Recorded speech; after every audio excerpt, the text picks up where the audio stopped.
Bismillah ar-Rahman ar-Rahim. Alhamdulillahi Rabbil Alameen. As-salatu was-salamu ala Rasulihil Kareem. Wa ala alihi wa sahbihi wa man istanna bi sunnatihi ila yawmiddin. Assalamu alaikum wa rahmatullahi wa barakatuh, brothers. Inshallah ta'ala, today we'll do only another 9 ayahs from Surah Nisa. And today's ayahs are actually very short. Most of them are like very self-explanatory, and also is talking about only one subject. So before we start, we're just going to go the last 2 ayah that we do last week. So ayah number 135 and 136. If you remember, I told that, those ayah like 135, especially ayah number 135, is the summary of the whole Surah Nisa. The Surah Nisa starts with a lot of laws, like the law about the inheritance, the law about the marriage, the social law, and how to deal with those things, and all these things comes under the umbrella of justice. And the ayah number 135 was, Allah is asking, oh, who you believe, stand firm on justice. And then the next ayah Allah talked about, in ayah number 136, that, Ya ayyuhallazina amanu amanu, oh, who you believe, believe. So Allah is saying, okay, whoever is claiming that you are iman, you have the iman in your heart, again He's telling them to believe. Why? And He's telling them to believe in the basic things. He's telling them to believe in Allah and His books and His Rasul and the Malaika and all these things. But look at these things from the lens of the justice. So look at these things with justice, and so that you can get the feelings of justice inside you. At every matter we should be just, and that was the summary of the surah of Surah Nisa. Now these few ayahs today are talking about the people who don't have justice. And if you think about the last ayah, Allah said, oh, you believe, then believe. So this is the ayah about the munafiqun. And one of the qualities, the definition of munafiqun, that in their mouth they say, in the speech they say, yes, we believe. But in their heart, they have no justice, they don't believe at all. So today, in this few ayah, Allah bringing up some qualities of the munafiqun again. And the Surah Al-Nisa has talked about the munafiqun before. Even in Surah Al-Baqarah, the very beginning of Surah Al-Baqarah, Allah talked about 3 kind of people. One who has iman, one who are the munafiqun, and one who has kufr, doing kufr. So all these things are together, Allah putting a short summary here for the qualities of the munafiqun. And then Allah will tell at the end, at the 145 ayah, Allah will take what will be their ultimate goal. So inshallah ta'ala we'll go through them quickly about the qualities or the characteristics of munafiqun. So these few ayahs, you can very see that Allah is saying, indeed those who believe. So Allah is saying, Inna lazina amanu summa kafaru summa amanu summa kafaru. See, 4 times Allah is saying. So Allah is saying their heart state is very weird. Like they inna lazina amanu, so they are believing. Then summa kafaru, then summa amanu, then summa kafaru. Then say wa izdadul kafran, meaning and they increase in the kufr. So it's not like someone coming to Islam, going out of Islam and coming to, not like this. It's like they believe first, and then they have some matters that they're doubtful and they don't want to go to this matter, and they do some action that is against the Islam, and then again come back and do tawbah maybe, and then they again do the act of the Muslim. So again they become like a Muslim, and then again become the kufr. And these things actually, even it comes to our life, in our time we can see a lot of people. They are, maybe in the young age, they are, their parents told them to go to the masjid and the maktab and all these things. They were there. When they grow up with the dunya and everything, they forget again. Everything. They even, they even pray even on time. They even pray 5 times. And again they come and, some gathering they go and they again change their mind. So this is the state of this thing. And Allah is saying, give them the tidings to the hypocrites. So here Allah openly says that they are the hypocrites. The ayah before Allah says, summa amanu summa kafaru. So people who do kafaru, meaning kufr, they should be kufr. But Allah is saying, no, this kufr is different type of kufr. This is not the kufr of the people of Makkah. Because people of Makkah, like in our time, like people who are not Muslim, they say in their mouth, it's not that they have iman. They completely say, they're straightforward, okay, no, yeah, we don't believe in your faith. As simple as that. We don't take Rasulullah sallallahu alaihi wasallam as our prophet, as our last prophet. We stop there in Jesus or something. So they are open, they're clear in their verse. But this kufr, Allah is saying in the heart going on to the munafiqun, and that's why Allah is saying, give tidings to the hypocrites. And Allah doing it in sarcastic way, they give a glad tidings to them, that for them is waiting for a painful punishment. And those who took disbeliever as allies instead of the believers, Allah is saying, they're taking the disbeliever as their friend. Do they seek with them honor? But indeed the honor belongs to Allah. Meaning Allah is saying that one of their nature is to, to seek help from the non-Muslim or the disbeliever of that time, that to get the honor. So they know if I mix with this group of people, if I give my opinion with this kind of people, my honor will be fixed. I have my status, stitched first. So that is one of the quality. That's why they do kufr in their heart, just to keep their status in the dunya fixed for them. And then Allah says, it has already come down to you in the book, like in the Quran, that when you hear the verses of Allah, they are denied and ridiculed. And this is a very important ayah. If you read it properly, see Allah is saying here that there are sometimes will be gathering, and people will make fun of Islam, or they will talk bad about Islam. And what Allah is commanding here, Allah said, so do not sit with them until they enter into another conversation. So if you're in a gathering, sometimes we think, some people intentionally they bring up a topic of Islam, try to argue with you. Oh, Islam says you can marry four women. Oh, Islam says you have to cut the hand. Why? Why it's so barbaric and all these things? So they bring this topic intentionally to do argument, not to get message from you. And in that way you become agitated and you start giving them argument one after one. But Allah is saying, don't do this thing. If the gathering is like this, they are openly denying the fact of Allah subhanahu wa ta'ala, the ayah of Allah subhanahu wa ta'ala, and they are Muslim. In outside they are Muslim, so leave this conversation. Don't sit down with those people. Because why? Because Allah is saying that would be like you would be like them. Your heart will have doubts about those. Because those are not the kufr. You are not doing dawah with them. When a person is openly denying the Allah's ayah, the sunnah of Rasulullah sallallahu alaihi wasallam, that means they are not ready to accept any dawah from you. So that is not a wise to sit down with them and keep doing argue, and the result is nothing, but you are bringing doubts in your own heart. And that's what happened, and that's why they put so many contradictory things from the Quran, make it like a big deal, and they put it in the YouTube and in other websites. They have a website for answering Islam, so they have all the answers and what is wrong in Quran, what did Allah say this and this, just to make doubts in the true Muslim's heart. Then Allah is saying, those who wait and watch you, then you gain victory from Allah. That is another thing Allah is talking about, and this is more specific to those groups. Suppose there are 10 munafiqun in the time of Rasulullah, and 5 of them has their excuses not to go with him in jihad or any kind of expedition. So they gave some excuses. Other 5, they are doubtful. Should we go? Should we not go? So they go with Rasulullah. So one group left, one group go. If they win and they come back, the other group start having, they regret. Oh, why didn't you go? Did you have something for us? Because we are with you. Those 5 that are waiting and they didn't go, they're asking the other 5, did you have something for us? Because we are with you. Before that, we had some problem, just so you couldn't go. Can you share with your sword with me? Or can you share your booty with me? And whatever it is, But if they go and they have problem, some of them got killed. The expedition was very painful, very hurtful, and Muslim had a tough time. When they come back, they say, listen, I told you not to go. We saved ourselves. You didn't listen to us. So their nature is to, wherever the wind goes, they change their mind with that thing. And that's what Allah mentioning here, they are just like this, they're telling them, okay, no, listen, we told you not to go. You didn't listen to us. You listened to the new group of people, Muslim, and you went to them, and that's why it happened with you. Then Allah saying, indeed the hypocrites deceive Allah. And that's the thing. And Allah saying, but He is deceiving them, and when they stand for prayer, when they stand for salah, they stand lazily. And this is very important. Why Allah bring up the topic of salah here?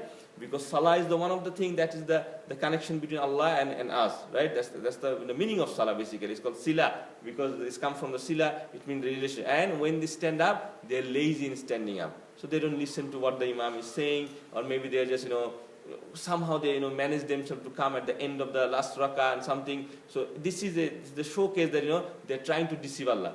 Because they are saying that to the Imam or to the Rasulullah sallallahu alaihi wasallam at that time, look, we came to pray. We came for Johor, we came for Asr. They're standing in the masjid. So at least they're trying to say that we prayed. But their prayer is lazily pray. And depending on this ayah, even the scholars has a lot of opinions that how we should pray. We should not be lazy in our prayer. We should be active. Even though in our time we don't understand what the Imam is saying, but keep a strong ear to that. What the Imam is saying, what surah is reciting. At least if you get the gist, okay, this is what he is saying. This from surah. Maybe you can go home and spend some time and go through the translation of this. This is how you can be active in the prayer. Active in the prayer doesn't mean that some people say khushu. Khushu doesn't mean that you have no knowledge about. And that's why Allah subhanahu wa ta'ala said, and this is a ruling in our salah, that you cannot close your eyes. Like other religion, like Hindu, the monks and whatever, when they do like their meditation or whatever it is, they close their eyes and everything, as if like they're having a connection with the God, whatever they believe in. But in our salah, we should be keep our eyes open. In our salah, if we see that some brother is standing alone, we tap the brother, and we have sense, okay, somebody is tapping me, I have to go back. So all these things are active. Our brain should be active in the salah. We should be looking where we're going to do sujood. Why are we looking there? Because we know that this is the place we can make the most of the dua. This is the place will take us to close to Allah subhanahu wa ta'ala. Not closing our eyes, not closing our ears. Even if you don't understand the Quran, don't be lazy and the prayer. Some people come at the end of the time, intentionally. They have the time, but then they don't come on time. Some people come, they just always, whenever they pray sunnah prayer in their houses, they pray the smallest surah possible, just to make it quick over it, just get over it. I just, just a tick box, okay, yes, I did it. They have no intention what's going on the salah. And that's what, it's saying that, these are the characteristics of munafiqun. We are not able to call munafiqun, and that's what Allah said in the next ayah. You'll see, Allah is saying, wavering between them, neither to the believer nor the disbeliever. Meaning, it's like a wave thing in their heart. That, sometimes they're believer, they're not like the true Muslim, and they're not like kufr, not like kafir. So, they're in between their state, and they say, and whoever Allah leaves astray, never will find in a way. So Allah is saying, Allah has given them opportunity, given them the message and everything, but they are not taking the opportunity. And once they keep doing this and this and this, Allah stray them in a path that that will end up to the hellfire. The last two ayah for today. This ayah, Allah is saying to the believer, O who you believe, Ya ayyuhalladhina amanu la tattakhizu kafirina awliya. And this is a ayah in our time. It's been interpreted in a different way. Even in our masjid, I remember a few years back, one of the brothers asked me about this ayah also from the Quran. What does it mean? It's very clear here. Allah is saying that, O who you believe, do not take this believer allies, awliya, as friend. The translation that says friend, instead of the believer. Do you wish to give Allah sultan and mubinan? Sultan and mubinan, sultan here means the proof, the strong proof, a documented proof, an authoritative proof. Do you want to give proof from yourself? So what Allah meaning here? How should you understand this ayah, and how should the scholars understood this ayah? This ayah could understand from 2 points of view. One, from the context of this ayah. This ayah, who are Allah talking about? Disbeliever? No. Allah is talking about the munafiqun. So Allah is saying that if you take disbeliever as your friend, as if it is an act of munafiqun, as long as your heart has this doubt.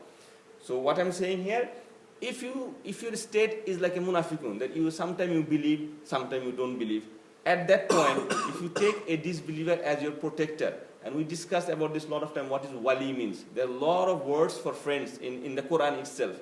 There's a wali, there is maula, there's a khalul, all these words for friendship. And what is wali mean? Wali means to one that you go, a friend, you go and you say, protect me. You earn some protection from him, some support from him. So Allah subhanahu wa ta'ala is saying here, if your state is if like a munafiqun, you should, or who you believe, to make your iman first, don't take at that stage disbeliever as your friend. And that's what happened in the time of Medina. Those people who were your neighbor the day before, now you become Muslim, they didn't become Muslim, and they still become believer. They had trading with Makkah all the time, Makkah and Medina. The people used to come from Makkah, go to Medina, they used to do Hajj. They had their own Hajj, and they have gathering. And that time the population of the both cities was very low. So people used to know each other. That's why if you read the history, the marriages are between their cousins and everything. His son going married this one. Why? Because the society was so small. Everybody used to know each other. And among this small society, now there's a big change coming in. Some people becoming Muslim. They are rejecting all the gods they have. 360 gods they are rejecting. And they are coming to a state where, under a new leader, Muhammad Rasulullah Sallallahu Alaihi Wasallam, that they are following him. So how come the other people will understand the same way? And that's why you see from the Surah of Rasulullah Sallallahu Alaihi Wasallam, that a lot of people accepted Islam a lot time later. Abu Sufyan, for an example, he was one of the staunch enemy of Rasulullah Sallallahu Alaihi Wasallam. He initiated the Battle of Badr.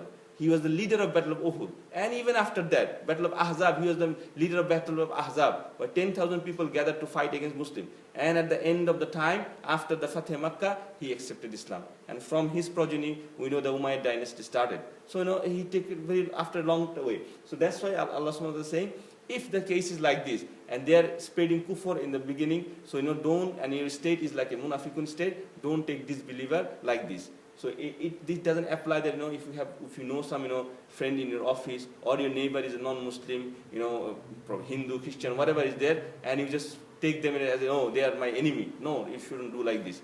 That's why Allah subhanahu wa ta'ala said in a famous surah, Qul ya ayyuhal kafirun.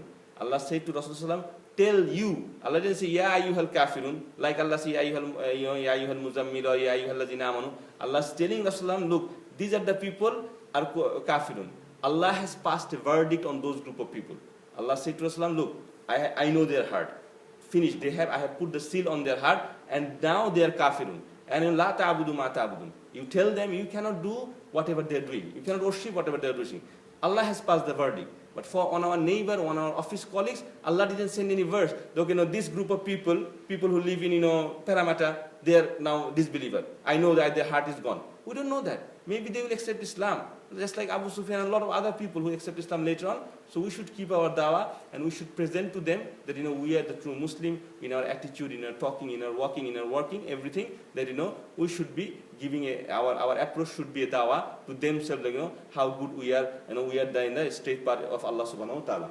And the last thing, as I mentioned before, this is the ayah about the last conclusion of the munafiqun. Allah says, Innal munafiqina fi darkil asfal. Asfal, this word, you all know this word. There's a very common surah, Allah used this word. Wattini wa zaytun wa turi sinin wa hazal baladil amin. Laqad khalaqna al-insana fi ahsani taqwim thumma radadnahu asfala safilin. Over there, Allah says, if you know I think you know the meaning of the surah Tin. Allah is saying, I have created me in ahsana taqwim, at the highest possible, beautiful way. Ahsan means the beautiful way. And then Allah says, thumma radadnahu asfala safilin. And then he himself go to the asfal. Asfal is the lowest point, or you can say the lowest stair. If you have 10 stairs, the lowest stairs is called asfal, or the lowest pit, the lowest point of any place is called asfal. And Allah saying people goes to that state. And scholars, even in Surah Tin, Allah saying it's not only about the disbeliever. It's about the Muslim also. That Allah have given you hidayah, Allah have given you the book, the Rasul. You are following all these things. Then with your own decision, you go to the asfal position. Just like the munafiqun, Allah saying, this ayah, Allah saying, the munafiqun will be in the hellfire. Where in the hellfire? The lowest pit of the hellfire.